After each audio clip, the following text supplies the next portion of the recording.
आपका स्वागत है उन विशेष आत्माओं का। ईश्वर की दृष्टि सर्वव्यापी है, जो दुष्ट और सज्जन दोनों पर अपनी दृष्टि रखती है। कल्पना कीजिए, आप अपने मार्ग पर एकाग्रचित्त होकर अपने उद्देश्य से प्रेरित होकर आगे बढ़ रहे हैं और अकस्मात ही कुछ लोग आपको अपनी ही कहानी में खलनायक सिद्ध करने के लिए उद्यत हो जाते हैं। वे आपको पीड़ा पहुंचाते हैं, आपके साथ विश्वासघात करते हैं और फिर कथानक को इस प्रकार मोड़ देते हैं मानो दोषी आप ही हों। क्या यह आपको परिचित लगता है? यहाँ एक कटु सत्य है।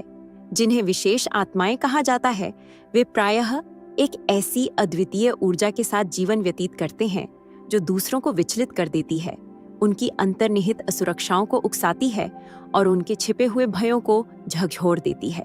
अपनी भावनाओं का स्वामित्व स्वीकार करने के स्थान पर कुछ लोग आपको शत्रु के रूप में चित्रित करेंगे और दूसरों को यह विश्वास दिलाएंगे कि वे ही पीड़ित हैं। यह लगभग हास्यास्पद है ना? आप यहाँ केवल अपने उद्देश्य को जीने का प्रयास कर रहे हैं और सहसा आप किसी और के नाटक में एक अप्रत्याशित मोड़ बन जाते हैं। किंतु चिंता न करें, जब वे वास्तविकता को पुनः लिखने में व्यस्त होते हैं ताकि आप खलनायक प्रतीत हों, तब कोई और भी है जो सब देख रहा है। और सत्य तो यही है कि वह सर्वोच्च शक्ति सब कुछ देख रही है। जिन्होंने आपको कष्ट पहुंचाया है, वे भले ही यह सोचें कि वे बच निकलेंगे, किंतु समय का चक्र घूम रहा है और ईश्वर के पास अग्रिम पंक्ति का स्थान है। प्रथम विशेष आत्माएं दूसरों की असुरक्षाओं के लिए दर्पण का कार्य करती हैं। जब ऐसी आत्माएं किसी कक्ष में प्रवेश करती हैं, तो वे प्रायः एक अव्यक्त गहनता लाती हैं जो वातावरण को बाधित करती है। उन्हें कुछ असाधारण कहने या करने की आवश्यकता नहीं होती, केवल उनकी उपस्थिति ही दूसरों में कुछ असहज उत्पन्न कर देती है। इसका कारण यह नहीं है कि वे भयभीत करने या कोई बिंदु सिद्ध करने का प्रयास कर रहे हैं, अपितु यह है कि वे प्रामाणिकता के एक भिन्न स्तर पर कार्य करते हैं। वे जानते हैं कि वे कौन हैं और उससे कम किसी भी वस्तु के लिए समझौता करने से इनकार करते हैं। अनेक लोगों के लिए यह शांत आत्मविश्वास एक आंतरिक दर्पण का निर्माण करता है जो उन्हें उन असुरक्षाओं या दोषों का सामना करने के लिए विवश करता है जिन्हें वे अनदेखा करना पसंद करते हैं। जिन्होंने स्वयं पर कार्य नहीं किया है, वे ऐसे व्यक्ति की उपस्थिति में स्वयं को असुरक्षित अनुभव करते हैं। ऐसा प्रतीत होता है मानो उस विशेष आत्मा का अस्तित्व ही उन्हें उनकी उपेक्षित क्षमता, उनके परित्यक्त स्वप्नों या उन तरीकों की याद दिलाता है जिनसे उन्होंने अपने ही मूल्यों से समझौता किया है। इन असहज सत्यों का सामना करने के बजाय लोग प्रायः आक्रोश के साथ प्रतिक्रिया करते हैं। किसी की आलोचना करना, उसे कोई उपाधि देना या उसका बहिष्कार करना दर्पण में देखकर यह स्वीकार करने से कहीं अधिक सरल है कि संभवतः समस्या मुझ में है। अतः वे तथ्यों को तोड़ मरोड़ कर एक ऐसा कथानक रचते हैं जिसमें वह विशेष आत्मा ही समस्या बन जाती है। वे कहेंगे वे स्वयं को सबसे श्रेष्ठ समझते हैं या वे अहंकार से परिपूर्ण हैं और इस प्रकार वे अपनी ही हीन भावनाओं को उस व्यक्ति पर प्रक्षेपित करके स्वयं को बेहतर अनुभव कराते हैं। किंतु विडंबना यह है कि विशेष आत्माएं स्वयं को दूसरों से श्रेष्ठ कदापि नहीं मानती। वे केवल वह होने का दिखावा नहीं करती जो वे नहीं हैं।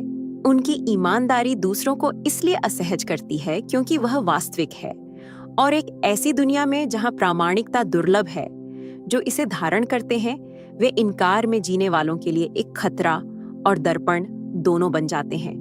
द्वितीय पीड़ित को दोषी ठहराना नियंत्रण बनाए रखने का एक उपकरण बन जाता है।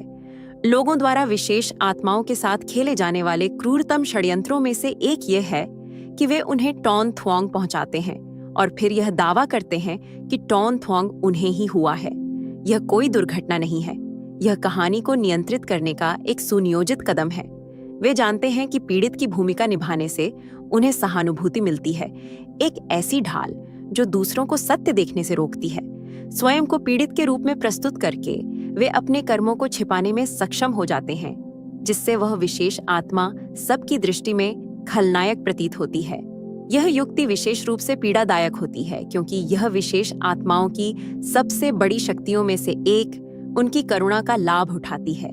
विशेष आत्माएं प्रायः संघर्षों से बचती हैं, नाटक के स्थान पर शांति को प्राथमिकता देती है। वे अपना बचाव करने के लिए आगे नहीं आती क्योंकि वे क्षुद्र खेलों में रुचि नहीं रखती। वे उच्चतर लक्ष्यों, आध्यात्मिक विकास और आत्मनियंत्रण पर ध्यान केंद्रित करने के लिए निर्मित हैं, जिसका अर्थ है कि वे किसी को गलत सिद्ध करने के लिए कीचड़ में शायद ही कभी उतरती हैं। दुर्भाग्य से यह संयम दूसरों के लिए स्थितियों को तोड़ मरोड़ कर विशेष आत्मा को स्वतः ही दोषी सिद्ध करना सरल बना देता है। इससे भी बुरी बात यह है कि इस युक्ति का उपयोग करने वाले लोग भली भांति जानते हैं कि वे क्या कर रहे हैं। वे समझते हैं कि अधिकांश लोग केवल सतही तौर पर देखते हैं। वे इस तथ्य पर विश्वास करते हैं कि लोग गहराई में नहीं देखेंगे, यह प्रश्न नहीं करेंगे कि कहानी पूरी तरह से मेल क्यों नहीं खाती। और चूंकि विशेष आत्मा मौन रहती है, झूठा कथानक बढ़ता जाता है और अन्य लोग भी उसी बैंडवैगन पर सवार हो जाते हैं। अंत में यह मनोवैज्ञानिक छल का एक उत्कृष्ट उदाहरण है। विशेष आत्मा की अपना बचाव न करने की अनिच्छा ही उसका तथाकथित अपराध बन जाती है, जबकि वास्तविक अपराधी सहानुभूति और झूठे पीड़ित होने की दीवार के पीछे छिप जाता है। यह एक विकृत, अन्यायपूर्ण खेल है, किंतु विशेष आत्मा सत्य जानती है और वह सर्वोच्च शक्ति भी, जो ऊपर से देख रही है और प्रत्येक मुंह घाव का लेखा जोखा रख रही है। तृतीय, वे मुस्कुराते हुए चेहरों के पीछे के झूठ को भांप सकते हैं। विशेष आत्माओं में एक प्रकार का सहज ज्ञान होता है जो उन चीजों को ग्रहण कर लेता है जिन्हें अन्य लोग अनदेखा कर देते हैं। वे केवल लोगों के शब्दों या कार्यों को नहीं देखते, वे उनके पीछे की ऊर्जा को ग्रहण करते हैं। यह बढ़ा हुआ अंतर्ज्ञान उन्हें झूठ, छल कपट और छिपे हुए मंतव्यों को समझने की अनुमति देता है, भले ही सतह पर सब कुछ पूरी तरह से ठीक प्रतीत हो। वे अनुभव कर सकते हैं कि कुछ अनुचित है, भले ही कोई और इसे न देखे, और यद्यपि यह वरदान सशक्त प्रतीत होता है, यह प्रायः एक बोझ बन जाता है, क्योंकि विशेष आत्माएं उन छद्म आवरणों के पार देख सकती हैं जिन्हें अधिकांश लोग अंकित मूल्य पर लेते हैं। कल्पना कीजिए कि दूसरों के लिए यह कितना विचलित करने वाला होता होगा जब उन्हें यह आभास होता है कि कोई उनके अभिनय के पार देख सकता है। जो लोग आकर्षण, चापलूसी या सावधानीपूर्वक घड़ी गई कहानियों के आधार पर आगे बढ़ने के आदी हैं, उनके लिए ऐसे व्यक्ति से मिलना जो मूर्ख नहीं बन सकता, संकटपूर्ण होता है। वे जानते हैं कि विशेष आत्मा उनके तनाव को महसूस कर सकती है, भले ही वह मुस्कुराहट या विनम्र शब्दों में लिपटा हो। इससे वे असुरक्षित अनुभव करते हैं, जैसे उनके निजी विचार अब उतने निजी नहीं रहे। लोगों के आर पार देखने की यह क्षमता तनाव उत्पन्न करती है, विशेषकर जब विशेष आत्माएं संबंध बनाए रखने या समूहों में बातचीत करने का प्रयास करती हैं। वे प्रायः स्वयं को ऐसे लोगों से घिरा हुआ पाती हैं जो समर्थक होने का दिखावा करते हैं, किंतु गुप्त रूप से ईर्ष्या या द्वेष रखते हैं। और यद्यपि विशेष आत्माएं उन्हें सीधे तौर पर उजागर नहीं करती, उनकी जागरूकता एक अदृश्य सीमा बनाती है। जो लोग इस प्रकार असुरक्षित अनुभव करते हैं, वे रक्षात्मक हो जाते हैं, कभी कभी तो द्वेषपूर्ण भी, क्योंकि विशेष आत्मा एक ऐसी वस्तु का प्रतिनिधित्व करती है जिसे वे नियंत्रित या हेरफेर नहीं कर सकते। विशेष आत्माओं के लिए यह एक एकाकी मार्ग है। लोगों के इरादों के बारे में सत्य जानना अलग थलग कर सकता है, विशेषकर जब अन्य लोग अपने छिपे हुए उद्देश्यों को स्वीकार करने या उनका सामना करने से इनकार करते हैं। फिर भी इस अलगाव में भी विशेष आत्माएं समझती हैं कि उनकी धारणा का यह वरदान ही उनका कवच भी है। यह उन्हें उन पर आंख मूंदकर विश्वास करने से बचाता है जो वास्तव में उनके हितैषी नहीं है। चतुर्थ, उनका मौन ही उनका सबसे बड़ा बचाव है। जब विशेष आत्माओं को टॉन थोंग पहुंचता है तो उनकी प्रवृत्ति प्रतिशोध लेने या तर्क वितर्क करने की नहीं होती। वे पीछे हट जाते हैं और अपने मौन को ही अपनी बात कहने देते हैं। इस मौन की दूसरों द्वारा सरलता से गलत व्याख्या की जा सकती है, विशेषकर उनके द्वारा जो मुखरता को शक्ति के बराबर मानते हैं। कई लोग यह मान लेते हैं कि यदि कोई अपना बचाव नहीं करता है तो वह अवश्य ही दोषी, भयभीत या बस खड़े होने में असमर्थ है। किंतु विशेष आत्माओं के लिए मौन एक पलायन नहीं है, यह एक सुविचारित चयन और शक्ति का एक असाधारण प्रदर्शन है। मौन का चयन उन्हें उस अराजकता से बचने की अनुमति देता है जिसमें दूसरे उन्हें खींचने का प्रयास करते हैं। वे समझते हैं कि शब्दों को कितनी सरलता से तोड़ा मरोड़ा जा सकता है और उनके विरुद्ध उपयोग किया जा सकता है, विशेषकर जब वे उन लोगों के साथ व्यवहार कर रहे हों जो छल कपट और नाटक पर फलते फूलते हैं। नकारात्मकता को बढ़ावा देने के बजाय वे किसी को भी क्षुद्र लड़ाइयों में शामिल होने का संतोष देने से इनकार करते हैं। उनका मौन षड्यंत्रकारियों को ईंधन से वंचित कर देता है, जिससे उन्हें प्रतिक्रिया में हेरफेर करने, विकृत करने या फैलाने का संतोष नहीं मिलता। विशेष आत्मा का संयम बहुत कुछ कहता है, एक शांत अनुस्मारक कि वे उसी स्तर तक नहीं गिरेंगे। एक तरह से उनका मौन एक सीमा निर्धारित करता है। प्रतिक्रिया न करके वे दूसरों को यह बताते हैं कि वे खेल नहीं खेलेंगे या टकराव में नहीं पड़ेंगे। यह सूक्ष्मता से उनकी नैतिक श्रेष्ठता को स्थापित करता है। यह सिद्ध करता है कि उन्हें उन लोगों को समझाने या न्यायोचित ठहराने की आवश्यकता नहीं है जो उन्हें नहीं समझते। यह विकल्प उनके आसपास के लोगों को भ्रमित या निराश कर सकता है, किंतु विशेष आत्माएं उसे समझाने की आवश्यकता महसूस नहीं करती, जो उनके लिए पहले से ही स्पष्ट है। वे जानती हैं कि कभी-कभी सबसे प्रबल कथन कुछ भी न कहना होता है। एक ऐसी दुनिया में जो शक्ति को कोलाहल के बराबर मानती है, विशेष आत्माएं अपनी शांति में शक्ति पाती हैं, यह जानते हुए कि वास्तविक शक्ति को चिल्लाने की आवश्यकता नहीं होती। वे विश्वास करती हैं कि समय के साथ उनका मौन सत्य को प्रकट करेगा, क्योंकि जो लोग उन्हें वास्तव में देखते हैं वे समझते हैं कि संयम कमजोरी नहीं, अपितु अथाह ज्ञान और शक्ति है। पंचम, वे एक उच्चतर मार्ग के लिए उन्हें तैयार करने हेतु परीक्षाओं को आकर्षित करते हैं। विशेष आत्माओं को प्रायः असामान्य संख्या में चुनौतियों और विश्वासघातों का सामना करना पड़ता प्रतीत होता है, किंतु ये कठिनाइयां यादृच्छिक नहीं हैं। वे लगभग किसी महान उद्देश्य के मार्ग पर प्रशिक्षण अभ्यास की तरह हैं। प्रत्येक कठिनाई, प्रत्येक व्यक्ति जो उनके साथ अन्याय करता है, एक प्रकार की परीक्षा का कार्य करता है। यद्यपि यह व्यक्तिगत लग सकता है, ये अनुभव पहुंचाई गई पीड़ा के बारे में कम और इस बारे में अधिक है कि विशेष आत्माएं उनके माध्यम से कैसे प्रतिक्रिया करती हैं और विकसित होती हैं। उन्हें इन परीक्षणों द्वारा परिष्कृत किया जा रहा है, तोड़ा नहीं जा रहा, मानो उन्हें एक उच्चतर उद्देश्य के लिए तैयार किया जा रहा हो, जिसके लिए एक असाधारण सहनशीलता, शक्ति और समझ की आवश्यकता होती है। जो लोग विशेष आत्माओं को टोन थोंग पहुंचाते हैं, वे अनजाने में उनके आध्यात्मिक विकास में एक भूमिका निभाते हैं। ये पीड़ित या अपराधी प्रायः कमजोरियों को उजागर करते हैं, धैर्य की परीक्षा लेते हैं या विशेष आत्माओं की मान्यताओं को चुनौती देते हैं, जिससे उन्हें सबसे कठिन परिस्थितियों में भी गहराई तक जाने और अपने सिद्धांतों पर अडिग रहने के लिए विवश होना पड़ता है। इन संघर्षों के माध्यम से विशेष आत्माएं सहानुभूति और अंतर्दृष्टि विकसित करती है, जो कोई पुस्तक या सलाह कभी नहीं सिखा सकती। वे मानव स्वभाव, प्रकाश और अंधकार दोनों के बारे में सीखते हैं और एक ऐसी शक्ति प्राप्त करते हैं जो केवल अनुभव से आती है। प्रत्येक कठिनाई के साथ उनकी दृष्टि तेज होती है, उनकी सीमाएं मजबूत होती हैं और उनका ज्ञान गहरा होता है। ऐसा प्रतीत होता है मानो ब्रह्मांड के पास उनके लिए एक उच्चतर आह्वान है, एक ऐसा आह्वान जिसके लिए एक ऐसे व्यक्ति की आवश्यकता है जो अखंडता के साथ विपत्ति का सामना कर सके। विशेष आत्माओं को कटुता को दूर करने, द्वेष रखने के बजाय उपचार करने और उनके द्वारा सहे गए दर्द के बावजूद अपने हृदय को खुला रखने के लिए प्रेरित किया जाता है। ये परीक्षाएं चाहे कितनी भी कठोर हों, एक भव्य योजना का हिस्सा है जो उन्हें एक ऐसे व्यक्ति के रूप में ढाल रही है जो सत्य, करुणा और उद्देश्य में दृढ़ता से खड़ा हो सके। विडंबना यह है कि जो उन्हें टोन थुआंग पहुंचाते हैं, वे इस यात्रा में एक महत्वपूर्ण भूमिका निभाते हैं, अनजाने में उसी लचीलेपन में योगदान करते हैं जो एक दिन विशेष आत्माओं को उनके वास्तविक मार्ग पर उन्नत करेगा। षष्ठम, ईश्वरीय समय का अर्थ है कि उनकी निर्दोषिता का प्रमाण सार्वजनिक होगा। एक ऐसी दुनिया में नेविगेट करना जो उन्हें प्रायः गलत समझती है या उनके साथ दुर्व्यवहार करती है, विशेष आत्माओं के लिए अलग-थलग और अन्यायपूर्ण महसूस हो सकता है। वे अक्सर ऐसी स्थितियों का सामना करते हैं जहां उनके चरित्र पर सवाल उठाया जाता है, उनके इरादों को गलत तरीके से प्रस्तुत किया जाता है और उनके कार्यों का गलत मूल्यांकन किया जाता है।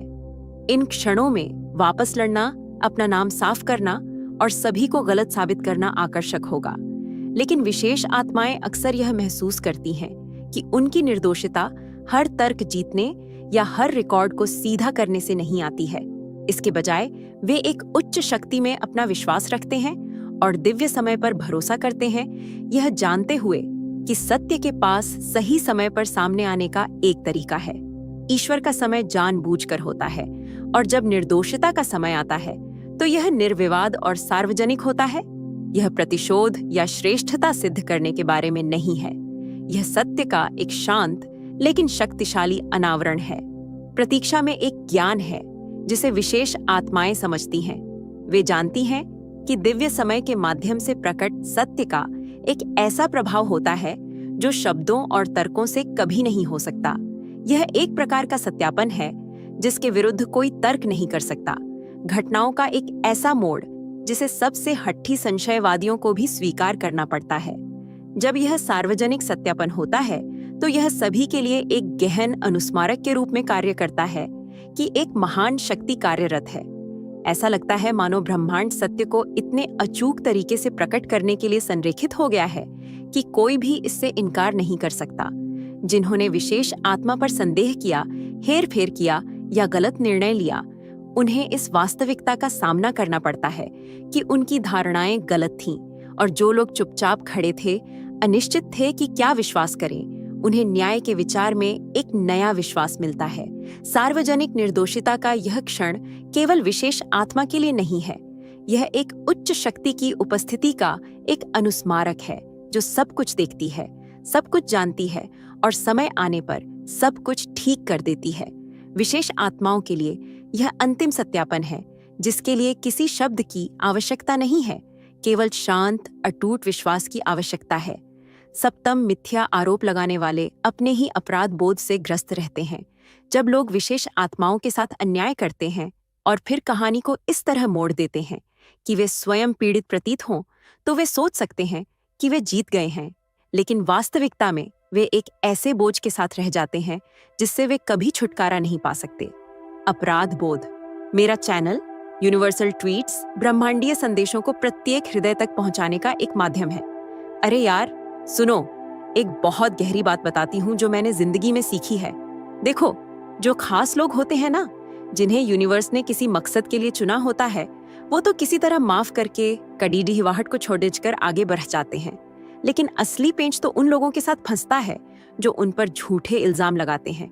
वो अपनी ही हरकतों के बोझ तले दबे रह जाते हैं। और ये जो गिल्ट होता है ना, ये कोई मामूली अफसोस नहीं होता जो आया और चला गया। ये एक गहरी चुभने वाली फीलिंग होती है कि उन्होंने एक ऐसी नैतिक सीमा लांघ दी है जिसे वो कभी मिटा नहीं सकते। ये एहसास वक्त के साथ हल्का नहीं पड़ ढहता, क्योंकि ये शर्म से कहीं बढ़कर होता है। ये एक स्पिरिचुअल सज़ा है। अंदर से एक आवाज है जो उन्हें याद दिलाती है कि उन्होंने बेईमानी की थी। भले ही वो पूरी दुनिया को बेवकूफ बना ले, लेकिन वो अपनी सच्चाई जानते हैं। उनका दिमाग एक टूटी हुई रिकॉर्डिंग की तरह उनके कहे हुए झूठ और पहुंचाई गई तकलीफ को बार बार चलाता है, और हर बार ये याद उन्हें और गहरे पछतावे में खींच लेती है। ये गिल्ट एक साए की तरह उनके पीछे पीछे चलता है, खासकर उन शांत लम्हों में जब उनके पास किसी को यकीन दिलाने के लिए कोई नहीं होता और ध्यान भटकाने के लिए भी कुछ नहीं होता।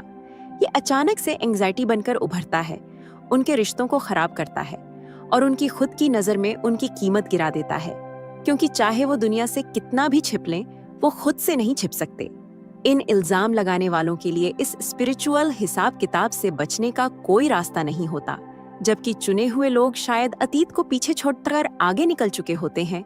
इल्जाम लगाने वाले अपनी ही करनी का फल भुगतने के लिए रह जाते हैं। उन्हें एहसास होता है कि असली नुकसान उन्होंने उन खास लोगों का नहीं किया जिन्हें तो शांति मिल गई, बल्कि खुद अपना किया है, क्योंकि उन्होंने अपनी जिंदगी, अपनी इज्जत और अपनी कहानियां झूठ की बुनियाद पर खड्डी ही की थीं। ये गिल्ट एक परमानेंट रिमाइंडर बन जाता है कि सच को कभी मिटाया नहीं जा सकता, चाहे उसे कितनी भी गहराई में दफनाने की कोशिश क्यों न की जाए। और सुनो, एक और बात है इन खास लोगों में, वो उन पैटर्न्स को देख लेते हैं जो दूसरों को कभी नजर ही नहीं आते। उनके अंदर एक कमाल की काबिलियत होती है कि वो किसी भी सिचुएशन के शोर शराबे और इमोशन से एक कदम पीछे हटकर देख सकते हैं, जिससे उन्हें साफ साफ दिखता है कि असल में हो क्या रहा है। जहां ज्यादातर लोग ड्रामा में फंसकर बिना सोचे समझे रिएक्ट करते हैं, वहीं ये खास लोग गहराई में देखते हैं। वो बार बार दोहराए जाने वाले पैटर्न्स, अनकही वजहों और उन कनेक्शंस को देख लेते हैं जिन्हें बाकी सब मिस कर देते हैं। इसी समझ की वजह से वो पहचान लेते हैं कि कब लोग नुकसानदायक बर्ताव के एक ही चक्र में फंसे हुए हैं, भले ही उन लोगों को खुद इसका एहसास न हो, क्योंकि वो बिना किसी अटैचमेंट के ऑब्जर्व करते हैं। इसलिए वो इस पूरे कैओस का हिस्सा बने बिना इन पैटर्न्स को पहचान सकते हैं। वो देख पाते हैं कि कैसे कुछ आदतें, काम या फैसले एक जैसे नतीजों की तरफ ले जाते हैं, और वो ये भी नोटिस कर लेते हैं कि कब लोग अपनी ही बार बार की गलतियों से अनजान हैं। उनकी ये समझ सिर्फ पर्सनल रिश्तों तक ही सीमित नहीं होती। वो समाज में चल रहे ट्रेंड्स, परिवार के डायनामिक्स या उन सामूहिक व्यवहारों को भी भांप लेते हैं जिन्हें दूसरे अनदेखा कर देते हैं। अंदर की इन असली वजहों को देख पाने की वजह से वो ऊपरी बातों या बहानों से धोखा नहीं खाते। वो बता सकते हैं कि कब किसी का काम एक बड्ढे, अक्सर खुद को बर्बाद करने वाले चक्र का हिस्सा है, और ये ज्ञान उन्हें मैनिपुलेशन से बचाता है। उनकी ये पैटर्न पहचानने की आदत अक्सर दूसरों को अनकंफर्टेबल कर देती है, खासकर उन्हें जो अपनी आदतों या कमियों का सामना नहीं करना चाहते। जो लोग जिंदगी को सिर्फ सही गलत के नजरिए से देखना पसंद करते हैं, वो किसी ऐसे इंसान से परेशान हो सकते हैं जो उनके मुखौटों के पार देख सकता है। इन खास लोगों के लिए ये समझ एक तोहफा भी है और एक बोझ भी। वो उन सच्चाइयों को देखते हैं जिन्हें दूसरे अनदेखा करते हैं, जो उन्हें अकेला कर सकता है, लेकिन साथ ही उन्हें ताकत भी देता है। इन गहरी धाराओं को समझकर वो पल भर के इमोशंस या झूठी कहानियों से आसानी से प्रभावित नहीं होते, जो उन्हें मैनिपुलेशन के सामने मजबूत बनाता है और इस बारे में ज्यादा समझदार बनाता है कि किस पर भरोसा करना है। और पता है उन्हें अक्सर गलत क्यों समझा जाता है, क्योंकि उन्हें किसी के वैलिडेशन की जरूरत नहीं होती। उनके अंदर अपने मकसद और रास्ते को लेकर एक अटूट यकीन होता है, जिसे दूसरों की तालियों, मंजूरी या पहचान की जरूरत नहीं होती। अपने रास्ते पर यह गहरा भरोसा अक्सर आसपास के लोगों को इनसिक्योर या नजरअंदाज किया हुआ महसूस कराता है। जब लोग बाहरी स्रोतों से वैलिडेशन पाने के आदी होते हैं, चाहे वो तारीफ हो, मंजूरी हो या अटेंशन, तो कोई ऐसा इंसान जो इस सिस्टम का हिस्सा नहीं बनता उन्हें दूर या अहंकारी लग सकता है। लेकिन इन खास लोगों के लिए ये दूसरों को रिजेक्ट करने के बारे में नहीं है। ये इस बात को समझने के बारे में है कि सच्ची संतुष्टि अंदर से आती है, न कि दूसरों की पल भर की तारीफ से। उनकी इस आजादी को अक्सर घमंड या बेरुखी समझ लिया जाता है। जो लोग लगातार यकीन दिलाए जाने की उम्मीद करते हैं, उन्हें इन खास लोगों की इस बेपरवाही से ठेस पहुंच सकती है। लेकिन सच तो ये है कि ये खास लोग दूसरों को खुश करने या समाज की उम्मीदों पर खरा उतरने के लिए नहीं जीते। उनका ध्यान किसी बहुत गहरी चीज पर होता है, स्पिरिचुअल अलाइनमेंट और पर्सनल ग्रोथ। वो जानते हैं कि दूसरों से मिलने वाला वैलिडेशन अक्सर सतही होता है, और उन्होंने सीखा है कि बाहरी मंजूरी के पीछे भागने से सिर्फ खालीपन मिलता है। उनकी संतुष्टि अंदर से आती है, अपने मकसद की गहरी समझ से और उस शांति से जो ये जानने से मिलती है कि वो सही रास्ते पर हैं। अंदर की ताकत पर ये फोकस कभी कभी उन्हें अकेला कर सकता है। ये खास लोग अक्सर अकेले चलते हैं, इसलिए नहीं कि उन्हें अकेलापन पसंद है, बल्कि इसलिए क्योंकि वो जानते हैं कि उनका रास्ता कोई और नहीं चल सकता। वो अपनी ही कंपनी में खुश रहते हैं, इस ज्ञान में सुकून पाते हैं कि उनका स्पिरिचुअल अलाइनमेंट किसी भी बाहरी तारीफ से ज्यादा कीमती है। जबकि दूसरे रिजेक्टेड महसूस कर सकते हैं, ये खास लोग तो बस क्लैरिटी के साथ चल रहे होते हैं, ये जानते हुए कि सच्चा वैलिडेशन आत्मा के अलाइनमेंट से आता है, न कि उन लोगों की मंजूरी से जो उनकी यात्रा को नहीं समझते। उनकी यात्रा अक्सर एक बदलाव की वजह बनती है। एक चुने हुए इंसान का सफर सिर्फ उसकी अपनी ग्रोथ के बारे में नहीं होता, ये अक्सर दूसरों में भी बदलाव लाता है, यहाँ तक कि उन लोगों में भी जो उन्हें नुकसान पहुंचाने की कोशिश करते हैं। उनकी एनर्जी, उनकी अटूट मौजूदगी में कुछ ऐसा होता है जो लोगों को एक गहरे, अक्सर अनजाने लेवल पर झकझोर देता है। ऐसा लगता है जैसे उनका होना ही दूसरों को अपने उन हिस्सों का सामना करने पर मजबूर कर देता है जिन्हें वो नजरअंदाज करना चाहते हैं। वो घाव जिनसे वो बचते रहे हैं, या वो सपने जिन्हें उन्होंने कब का भुला दिया है। इन खास लोगों को दूसरों को बदलने की कोशिश नहीं करनी पड़ती, उनका होना ही ये काम कर देता है, चाहे उनके आसपास के लोग इसे पहचाने या नहीं। जो लोग इन खास लोगों पर हमला करते हैं, उन्हें अक्सर ये एहसास नहीं होता कि जो दर्द वो पहुंचाने की कोशिश कर रहे हैं वो उनके अपने अनसुलझे मुद्दों का आईना है। जब वो इन खास लोगों पर नेगेटिविटी डालने की कोशिश करते हैं तो अक्सर उनका सामना अपने ही अंदर के अंधेरे से होता है, चाहे वो जलन हो, इनसिक्योरिटी हो या बिना भरे घाव। चुना हुआ इंसान वो आईना बन जाता है जो इन छुपी हुई सच्चाइयों को वापस दिखा देता है, और ये एक गहरी, असहज आत्मजांच को जन्म दे सकता है। ये एक ऐसी ताकत है जो दूसरों को अपने बर्ताव, अपने जीवन के फैसलों या उन चीजों पर सवाल उठाने पर मजबूर करती है जिन्हें उन्होंने सालों से दबा रखा है। यहाँ तक कि जो लोग इस बदलाव का विरोध करते हैं या इसे अस्वीकार करते हैं, वो भी चुने हुए इंसान की एनर्जी के असर से बच नहीं सकते। और मजे की बात देखो, जबकि चुने हुए लोगों को अक्सर दूसरों की बनाई कहानियों में गलत तरीके से विलेन का लेबल दिया जाता है, लोगों की जिंदगी में उनका रोल इससे बिल्कुल अलग होता है। वो चुपचाप एक ऐसा बदलाव लाने वाला रोल निभा रहे होते हैं जिसे बहुत कम लोग सच में समझ पाते हैं। अंत में ये इस बारे में नहीं है कि दूसरे उन्हें कैसे देखते हैं, बल्कि इस बारे में है कि उनकी मौजूदगी उन लोगों में कैसे ग्रोथ, हीलिंग और जागरूकता लाती है जिनसे वो मिलते हैं। वही एनर्जी जो उन्हें गलत समझे जाने का कारण बनती है, वही ताकत दूसरों में बदलाव लाती है, जो अक्सर चुने हुए लोगों के आगे बढ़ जाने के बहुत बाद तक एक गहरा असर छोड़ दे जाती है। वो समझते हैं कि यूनिवर्स की सुरक्षा उन्हें हर नुकसान से बचाने वाली कोई ढाल नहीं है।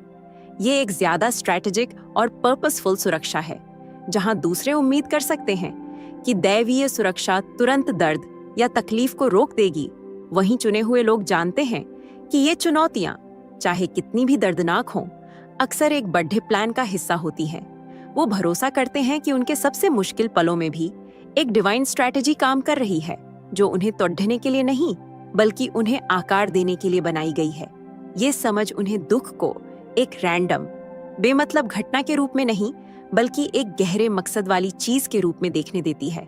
उनके लिए हर मुश्किल, हर परीक्षा एक सीढ़ी है जो हिम्मत बढ़ाने, विनम्रता सिखाने और समझदारी बढ़ाने के लिए होती है। जो दर्द वो सहते हैं, वो अकेले छोड़े जाने का संकेत नहीं, बल्कि उनके स्पिरिचुअल विकास के लिए एक टूल है। यूनिवर्स की सुरक्षा सिंपल फिजिकल सेफ्टी से कहीं आगे जाकर काम करती है। ये सुनिश्चित करती है कि वो वैसे बने जैसे उन्हें अपने ऊंचे मकसद को पूरा करने के लिए बनना है। संघर्ष के पलों में चुने हुए लोगों को पारंपरिक अर्थों में सुरक्षित महसूस नहीं हो सकता, लेकिन वो भरोसा करते हैं कि ये तकलीफ एक बड़े मकसद को पूरा करती है। वो समझते हैं कि ये प्रक्रिया चाहे कितनी भी मुश्किल हो, उन्हें मजबूत, समझदार और उस काम के लिए ज्यादा तैयार करने के लिए जरूरी है जिसे करने के लिए वो दुनिया में आए हैं। यूनिवर्स की सुरक्षा पैसिव नहीं है, ये स्ट्रैटेजिक है। ये सुनिश्चित करती है कि वो अपनी किस्मत को पूरा करें और साथ ही उस इंसान में ढलें जैसा उन्हें बनने के लिए बुलाया गया है। ये एक ऐसी सुरक्षा है जो उन्हें दर्द से दूर नहीं रखती, बल्कि ये सुनिश्चित करती है कि वो उसके नीचे कभी टूटे नहीं। अंत में उन्हें एक ऊंचे मकसद के लिए तैयार किया जा रहा है, और कुछ भी, यहाँ तक कि तकलीफ भी, उन्हें इसे पूरा करने से नहीं रोक सकती। चुने हुए लोग जानते हैं कि असली ताकत बदला लेने या हिसाब बराबर करने की जरूरत महसूस करने में नहीं है। एक ऐसी दुनिया में जहां बहुत से लोग न्याय या बदले की जरूरत से चलते हैं, वो समझते हैं कि असली ताकत उस इच्छा को छोड़ने और ये भरोसा करने में है कि एक ऊंची शक्ति सब कुछ देख और समझ रही है।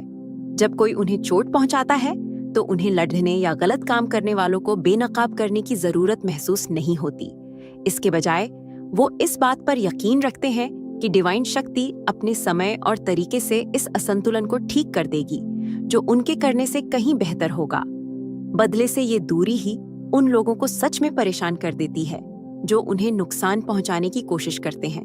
वो गुस्सा, निराशा या बदला लेने की कोशिशों की उम्मीद करते हैं, लेकिन जब चुने हुए लोग एक शब्द कहे बिना आगे बढ़ जाते हैं तो ये पावर डायनामिक को बदल देता है।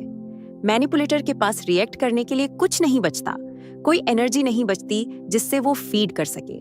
चुने हुए लोगों को उनके लेवल तक गिरने या छोटी मोटी लड़ाइयों में शामिल होने की जरूरत नहीं है। वो ये जानकर शांति में रहते हैं कि न्याय करना उनका काम नहीं है। डिवाइन न्याय में उनका विश्वास उन्हें कड़वाहट या नफरत के बोझ के बिना आगे बढ़ने देता है और अपने गलत काम करने वालों को अपनी ही हरकतों से जूझने के लिए छोड़ देता है। ये आजादी का एहसास ही चुने हुए लोगों को सच में अलग करता है। बदला लेने की जरूरत के पीछे न भागकर वो इमोशनली आजाद और स्पिरिचुअली पावरफुल रहते हैं। दूसरों को ये परेशान कर सकता है, लेकिन चुने हुए लोगों के लिए ये इस बात का सबूत है कि उन्हें कुछ भी साबित करने या बेकार की लड़ाइयों पर एनर्जी खर्च करने की जरूरत नहीं है। वो भरोसा करते हैं कि यूनिवर्स या डिवाइन शक्ति न्याय के तराजू को किसी भी बदले के काम से कहीं ज्यादा असरदार तरीके से संभालेगी, और इसी रिलीज में उन्हें अपनी असली ताकत मिलती है। अंत में चुने हुए लोगों का सफर बदला लेने या खुद को दूसरों के सामने साबित करने के बारे में नहीं है। ये एक ऊंचे मकसद में गहरे भरोसे के बारे में है, एक डिवाइन कहानी जो उनके रास्ते को आकार देती है, चाहे कितनी भी मुश्किलें क्यों ना आए। उन्हें गलत समझा जाता है, परखा जाता है और चोट पहुंचाई जाती है, लेकिन हर अनुभव उनके संकल्प को मजबूत करने, उनकी हिम्मत बनाने और उनकी आत्मा को निखारने का काम करता है। वो वैलिडेशन नहीं चाहते, क्योंकि वो जानते हैं कि असली ताकत अंदर से आती है, दुनिया के बदलते जजमेंट से कहीं ज्यादा बढ़ी किसी चीज से, उनके कनेक्शन से। उनकी ताकत उनकी खामोशी में है, उनकी बिना बदला लिए आगे बढ़ने की क्षमता में है। वो समझते हैं कि यूनिवर्स की सुरक्षा पैसिव नहीं, बल्कि स्ट्रैटेजिक है, जो उन्हें चुनौतियों के माध्यम से उन तरीकों से गाइड करती है जिन्हें दूसरे शायद कभी पूरी तरह से नहीं समझ पाएंगे। जबकि दूसरे उन्हें मैनिपुलेट करने, झूठा आरोप लगाने या नुकसान पहुंचाने की कोशिश कर सकते हैं, चुने हुए लोगों को बदला लेने की जरूरत नहीं है। डिवाइन न्याय में उनका विश्वास उन्हें कट-देवाहट या दूसरों को बेनकाब करने की जरूरत के बिना आगे बढ़ने देता है। वो जानते हैं कि सब कुछ वैसा ही होता है जैसा होना चाहिए, और अंत में उनकी जीत उनके अपने हाथों से नहीं, बल्कि उस सच से होगी जो आखिरकार सामने आएगा। चुने हुए लोग सिर्फ सर्वाइवर नहीं हैं, वो बदलाव के कैटलिस्ट हैं, जो अक्सर अपने आसपास के लोगों को अपने घावों और अनसुलझे हिस्सों का सामना करने के लिए उकसाते हैं, चाहे दूसरे इसे पहचाने या नहीं। वो उन लोगों की जिंदगी में एक ट्रांसफॉर्मेटिव रोल निभाते हैं जो उनके रास्ते में आते हैं, और भले ही वो कभी कभी अकेला रास्ता चलते हैं, वो जानते हैं कि ये रास्ता अकेले उन्हीं का है, जिसे एक डिवाइन शक्ति गाइड कर रही है, जो ये सुनिश्चित करती है कि वो अपने ऊंचे मकसद को पूरा करें। बड़ी तस्वीर में चुने हुए लोग शॉर्ट टर्म ड्रामा या दूसरों द्वारा दिए गए दर्द की परवाह नहीं करते। उनकी नजरें एक बहुत बड़े मकसद पर टिकी हैं, एक ऐसी किस्मत जिसे नाकाम नहीं किया जा सकता, और उस अटूट फोकस में वो अछूते रहते हैं, दुनिया के छोटे मोटे खेलों से बेअसर।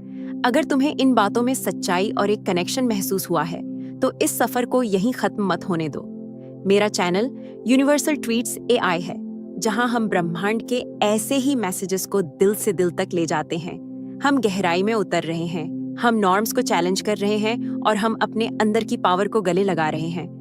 तुम आगे आने वाली चीजों को मिस नहीं करना चाहोगे, इसलिए सिर्फ देखो मत, सब्सक्राइब करो और चलो इस रास्ते पर साथ चलते हैं। मुझ पर यकीन करो, तुम सही जगह पर हो। चलो एक साथ जागते रहें, बढ़ते रहें और जीतते रहें। ब्लेस्ड रहो।